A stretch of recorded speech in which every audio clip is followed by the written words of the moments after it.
that my district has the youngest age of all districts in Congress at 27.5 years of age. And certainly we have a lot of millennials in that group. Utah was actually ranked in the top 10 for the best places for millennials. And we're in the top 5 for unemployment for millennials. Now, I know you're looking at me and you're seeing my hairline and my pending AARP age, but I consider myself a millennial. And okay. We accept you, Congressman. Thank you. Thank you. I think if you could see my socks, I like you, I struggle what to watch on Netflix. I mean, I'm right there with all of you. I actually believe being a millennial is far more a state of mind than an age.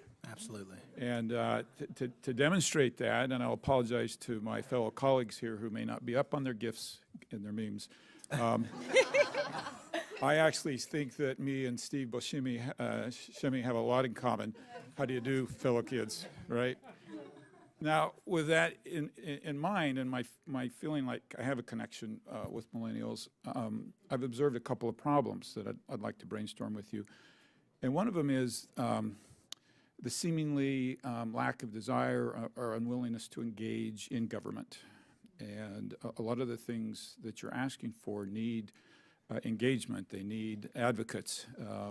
Can you give me, from your perspective, anything that you've seen that successfully engages them in government and gets them to care about their congressman or their voting or local officials? I can take a stab at that. Thank you, Congressman. It's the issue that keeps me up because it has truly been the calling of my life so far to be able to engage millennials in the political process. And the great dichotomy we have in our country today is that you have a highly idealistic generation that has the highest service participation rates in the country, and yet at the same time have the least trust and confidence in government. There was a study from Harvard that showed a majority of millennials don't believe that government and politics will solve the problems that we face.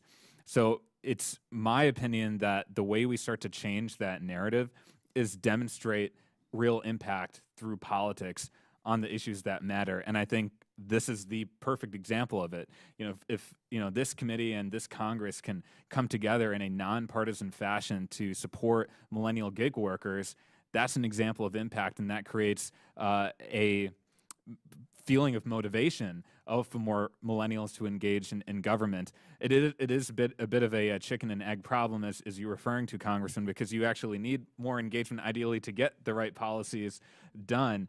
And I just think it really falls on us. It falls on the Millennial Action Project. It falls on members of Congress to be actively engaging millennials in that process. I agree with you in several areas. One is this is a demographic that is very giving. They'll jump into a cause really very quickly, but to try to get them to jump into a civic government cause is more difficult. And one of my worries is that as we try to get them to do that, or as we pass legislation that would accomplish some of the things, it's going to actually suck the life out of some of the innovation, right, and some of the beauty of what you've got. And we're trying to structure you, right, and part of your success is not being structured. And so to myself and my colleagues, just a warning that as we try to help you accomplish these goals, we've got to kind of come at it with your mindset rather than our traditional mindset of we're going to structurize this and it worked for us and it's going to work for you. I don't know if you have any other comments on how do we get them engaged. Another question I would have, I know at least in my district, we don't have near the representation from women in our entrepreneurial demographics, and I'm wondering if you have any suggestions on that as well. I can speak to that a little bit. We have found that there's a lot of female entrepreneurs who are under the radar that we don't even really know are there. And so what we have actively tried to do is create opportunities for them to gather and to connect. And so that's what the meetup that we have every month is. So it's like drawing them out and showing that there's resources here available, but there's also a network here to support each other. Or if you're an aspiring entrepreneur, you don't even have to be a small business owner to participate. It's really about saying, how do we cultivate that? And a lot of times it's having some leaders within the community help stand up and help rally women. I regret that we're out of time because I would love to continue this discussion and invite all of you to come out to my district in Utah to further this discussion and see if we can help you.